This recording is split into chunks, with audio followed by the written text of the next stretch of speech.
Friends, behind me is the 2017 Porsche 991.2 Carrera 4S Targa. A couple things about it. Number one, it is my most favorite 911 on the planet, full stop. Number two, I love it almost as much as I love a Morgan Aero Super Sports. And number three, to kick off this episode, we need to focus on not the roof first, not the power or any of that kind of stuff, but we need to focus on gravity. And that means weight. But to unpack the weight of this, we really need to unpack the weight of other 911s to really understand what's going on here. So the lightest 911 on the planet is a two-wheel drive hardtop with a manual transmission. That is 3,153 pounds. The lightest convertible on the planet is 3,307 pounds. But then it really isn't fair to compare this to a two-wheel drive convertible because this is only on offer with all-wheel drive. So an all-wheel drive convertible is 3,417 pounds. But the most basic version of this is 44 pounds heavier at 3,461 pounds. So if you're following me on this, the basic car is over 300 pounds more than the lightest 911 on the planet. This one here, which is like the full-tilt 4S, is 3,505 pounds. So put another way, it's about 150 pounds, a little over 150 pounds more than the lightest convertible and 44 pounds more than the 4S convertible. Follow me?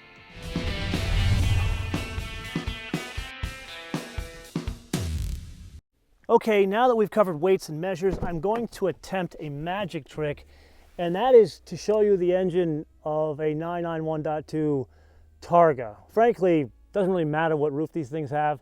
It's very hard to show you the engine because it's hidden underneath there somewhere and hard to see it even if you have a lift.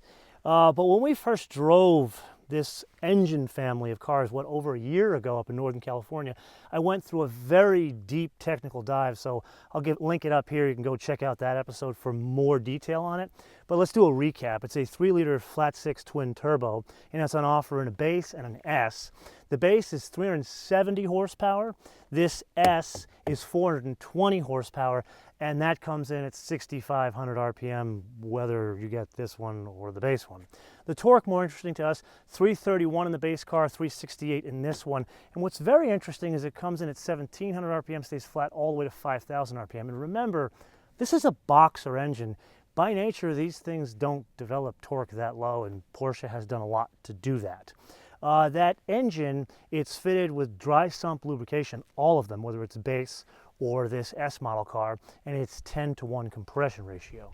Okay, so let's put this aside and let's talk about some of the other bits, specifically the front suspension. That's McPherson struts, and there's an anti-roll bar in the front, obviously.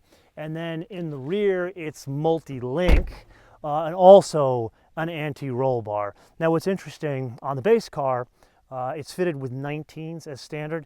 This S is fitted with 20s. These are optional wheels. They are more expensive. They are absolutely lovely to look at. But one thing, not so much driving dynamics, more a design thing. These wheels, one needs the 20s in a Targa because you get this width and this stunning proportion of the roof. You need the bigger wheels to fill out the design of the car, even though the bigger wheels degrade the ride quality on like the highway and the road. I would still do the bigger wheels. And while we're on wheels, notice this is fitted with red brake calipers, which tells you this is an S, but more importantly, it tells you that the front rotors are 350 millimeter in diameter, where the rear is 330. If this were a base car, it would be 330 all the way around, and black calipers. And two last major details here. The Targa, you can have it any way you want as long as it's all-wheel drive. And last, but certainly not least, this one is fitted with a PDK, but it can be fitted with a manual transmission. Okay, so now that we've covered the name, rank, and serial number that frankly this 991.2 shares with most other 991.2s, let's press on to the party trick that makes this incredibly special. And that is, you really can't call it a roof. It is artwork in motion. Now, a little warning here, in this episode, and the coming first drive review, it's not going to be the usual me being like technical and talk about the drive experience. It's going to be a lot of gushing, and it's because of this. So let me put you into an experience here. Imagine the meeting that this car came out of.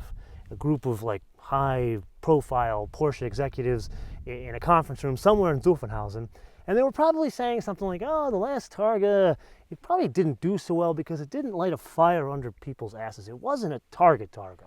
We need something different. And then some guy, probably by the name of Dieter, he raises his hand and he says, what we need is the most complex, the most over-engineered solution that also happens to be the absolute coolest.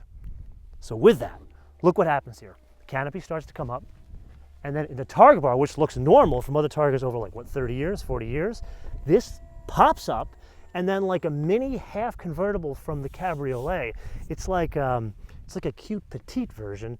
This one is just the canopy that covers over the two passengers here. And notice the seat, it's the same type of finish that you would get in the convertible, which is like a weatherproof, and it's probably 1, 2, 3 or 4 layers in there. And then you got the canopy back here, which take a look at not just the size, but the design of the canopy. One single piece of glass that wraps around the back, truly something stunning. Now let's complete the overall operation.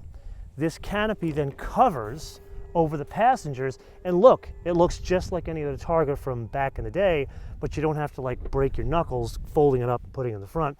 And then this meets flush to the Targa bar. And a little bit of an aside here. Yes, it looks like it's clear glass, meaning no heating element. Turns out there is a heating element there. It's very small, fine lines that go all the way through here, from here to here.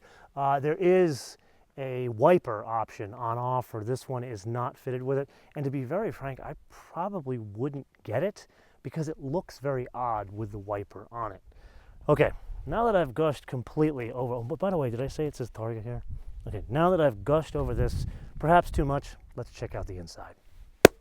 Okay, now that we're inside, let's take a peek at the interior of this Targa panel. From a tactile feel point of view, it's very similar to a Cabriolet, even down to this single latch system that's automatic. The actual headliner itself is 2 pieces. Then the covering for the Targa bar, it's not real suede, but it's Alcantara, and it's stunning. I would love to have seen it here, but I guess I can see why they don't do it with this being a moving piece and all. Then the rest of this car is standard 991.2, but someone from either Zuffenhausen or Atlanta took a lot of time to spec this properly. Like, for example, the paint on the exterior, it's got a bit of a bronze hue to it, depending on the sunlight you put it in. So it's special from other silvers, but it's optional and it's very expensive. That's paired with the red roof, stunning, and then the 2-tone interior, so the black upper, the red lower, and then the satin finish aluminum here. And then there are finer details, like for example, the red stitch here on the top of the door panels that's repeated in the steering wheel that's cross-laced, and then in here the armrest. This I would have done in black just to pick up this piece here on the uppers. Then the tachometer. If you are a Porsche fanboy or fangirl, you are familiar that you can have that color keyed here. They picked up the exterior of the car with a gray.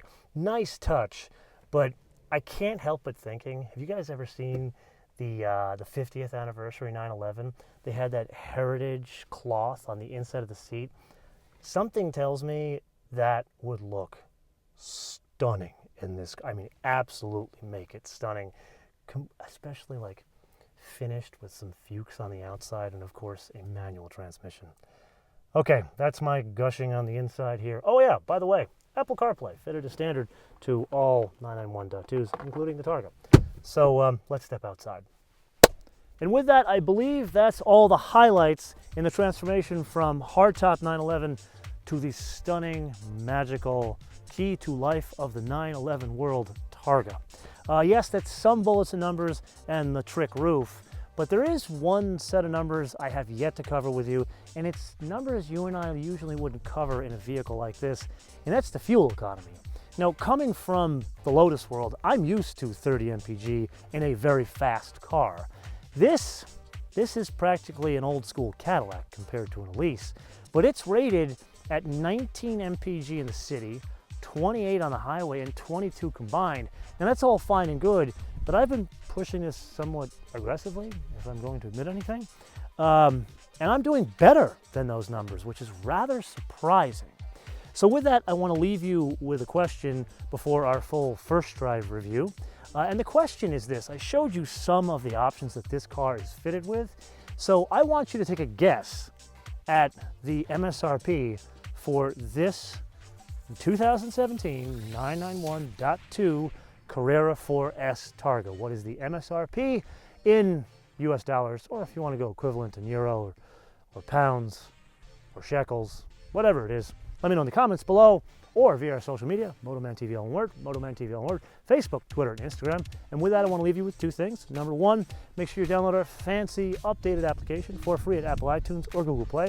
And number two, I want to leave you with a fun fact. And the fun fact is you do need to come back to the full first drive review because there may or there may not be a guest host. Hopefully he doesn't show you his butt in the full first drive review. So until we see you then, bis später. Are you ready to go for a drive? Are you ready to go for a drive? You did so good. You're perfect. Even though you're showing everybody your butt.